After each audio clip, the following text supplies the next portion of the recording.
So what would happen if potentially, say, a Russian nuclear space weapon took that out? I know it sounds like a doomsday scenario, but it might be within the realm of possibility. And it was the subject of a speech earlier today at the Center for Strategic and International Studies given by the chair of the House Intelligence Committee. Mike Turner, and the congressman from Ohio, is here with me now in our Washington, D.C. studio. Mr. Chairman, thank you so much for joining us here at Bloomberg. It's a terrifying proposition. How close is something like a Russian nuclear space weapon being to a reality we're going to have to face? Well, Kailey, thank you for having me today, and thank you for your characterizing really what the threat is. And that's why this is so important for us to push the administration to take actions here. The administration has acknowledged that Russia is developing an anti-satellite nuclear weapon, and that's really all that they have told us publicly since then. Unfortunately, the outcomes that you were describing, the catastrophic effects if a nuclear weapon was detonated in space, really go all the way back to the vulnerability of if that satellite is put in orbit. General Saltzman, the Chief of Staff for Space Force, has said that if this weapon is put in orbit, that would be day zero, because the very next day we would not be able to count on space. And really, space is so important for everything that we do. It would be destabilizing both for international security, but also all our economic systems, foundational, our communication systems. So the administration needs to step up the plate. I'm calling on them to, declassify the status of this threat, and then also take action to prevent it. They should impact the outcome and make certain this satellite does not get in space. So just on the classification question, obviously there's a ton of material that me as a civilian member of the public don't have access to. That information is classified, and I would assume a lot of it is classified for a reason. Is there not danger in making threats like this so visible to the public, potentially so panic? Well, it's not really a panic issue as much as it is instilling confidence that the administration is doing something. I mean, in this instance, Vladimir Putin thrives in secrecy, and also so does the administration's inaction. By the administration not acknowledging the threat, the administration is free to not make this on their to-do list or not to accomplish tasks that would protect us. In this instance, the fact that Russia is acknowledged by the administration as pursuing this is a threat that should be of a critical objective of this administration. So what is it that the administration can do to protect us? Is it making sure that Russia doesn't have access to certain technologies? How would you guarantee that happens? Is it a sanction question and an export control question? What exactly is the action required here in your mind? Well, I think this is sort of all of the above, but the real way to look at this is the Cuban Missile crisis in space. Jim Himes, my ranking member on the Intelligence Committee, coined that, and it really is the case. Imagine if President Kennedy had done nothing when Russia had looked to put nuclear weapons in Cuba. It would have changed the entire dynamics of the world. Europe probably would not be free because we would have been held hostage by nuclear weapons just off the coast of Florida and not taking action in Europe. Similarly, if Putin is allowed to put a nuclear weapon in space, he is going to hold hostage all of the space assets of the world, and certainly that would give him free rein to be able to reassemble the Soviet Union and threaten our critical allies. Could we do it first? Well, would that make a difference here in terms of deterrence? Well, the UN Space Treaty of 1967, we all agreed that we would not do this because we wanted to reach the promise of space as mankind. As you just described, you and I today wouldn't even be here in this studio doing this if it wasn't as a result of space. In our hospitals, in our economics, all of the things that we've accomplished in the space age would come to a halt, and we would have to look for alternative sources of being able to accomplish those things if there's a nuclear weapon in space. Even if it hasn't been detonated, its threat will require that we have alternative access, and it just doesn't exist right now. When we're considering threats posed by Russia, do those only grow exponentially when you have, say, Vladimir Putin visiting North Korea for the first time since the year 2000 and inking a deal that Kim Jong-un called the most powerful treaty ever signed between the two countries? What do you make of that? Well, and remember, North Korea is under sanctions by the United Nations as a result of what they have done in violating non-proliferation treaties, their nuclear weapons program. So Kim Jong-un gets great credibility by standing next to Vladimir Putin, who then embraces all of the action that he's doing in imprisoning his people.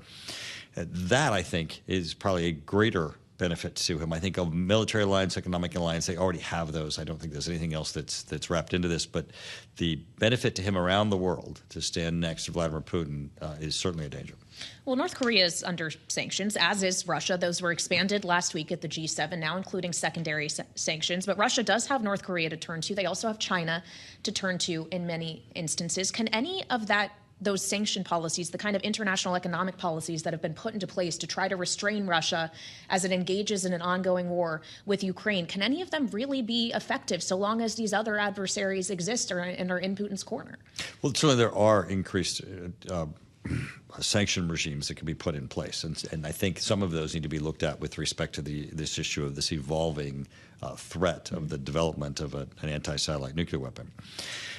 This administration has been very slow in implementing sanction policies and in their weapons provisions to Ukraine and the permission to use those weapons and the exchange of intelligence. So there's a lot this administration could do where they've really put Ukraine in a situation where they're fighting with one hand behind their back. Well, we've seen some changes on the margin to that recently, perhaps. The allowance of Ukraine using weapons offensively, at least in certain areas, only to hit certain military targets. Does that need to be expanded in your mind, or do you think the escalation concern that the administration has voiced repeatedly is justified? I think this administration is way too timid. Their view of escalatory acts are to implement defensive acts for Ukraine. Russia's the aggressor. They're the ones who have escalated. We're just responding in a defensive manner. This administration allowing near Kharkiv a limited use of U.S. long-range weapons will not change the dynamics on the battlefield. There are ways to accomplish that, and this administration needs to fully get behind Ukraine and support them. This administration also has expressed support for Israel, and yet we have seen the withholding of certain large bombs over concern of what kind of civilian casualties they can cause. Prime Minister Benjamin Netanyahu yesterday was accusing the U.S. of withholding other weapons as well. You sit as chair of the Intelligence Committee. Is there merit to that, or is Netanyahu saying things that aren't true? Well, you certainly have the administration stepping up and saying that they are providing them everything and that they did not see the restrictions. But I think the problem here is that the administration in each of these conflicts needs to pick a side. And unfortunately, they half-heartedly or lukewarm support a side. And our adversaries have no restrictions. Our adversaries are not going to restrict the atrocities that they're willing to perpetrate or what they're willing to do against our allies, and yet we continue to restrict our allies in their ways to defend themselves. There's been a lot of buzz in recent days about Israel potentially opening a new front to this war in the north, border with Lebanon, going after Hezbollah directly. Is that a real threat? Well, Hezbollah continues to be a threat to Israel, and again, we have to unmask all of these really franchises of Iran, whether it's the Houthis or it's Hezbollah in Lebanon or Hamas in Gaza. They're all proxies of Iran, and all of this is being funded, armed, trained, and perpetrated as part of Iran's destabilization in the area. So hitting one or other of the tentacles of Iran really is somewhat indiscernible. But is Hezbollah not more closely tied with Iran than Hamas is? Could that potentially, going against a second proxy, be something that draws Iran more directly into this conflict than we've seen thus far? I don't think so. Again, taking defensive action against someone else's provocation is not escalatory. And in this instance, Hezbollah represents a significant threat. Now, I'm not advocating that they attack Hezbollah, but if they find themselves in a situation in their defense where they need to defend themselves against Hezbollah, I think we still have to unmask them and understand this is still just part of the overall tentacles of Iran and their nefarious acts in the region. And of course, those tentacles may come back to Russia in some way as well, as we consider Russia, China, Iran, the way in which all of these conflicts kind of are not isolated, if you will. They're not happening in a vacuum. How does especially the rather public tension we're seeing between the Israeli government and the U.S. government potentially factor into the decision-making by other adversaries, including Russia? Well, I think this is just weakness on the part of the Biden administration, whether it be in Ukraine, whether it be the hasty withdrawal from Afghanistan, whether it's the talking one way and providing support to Israel the other way.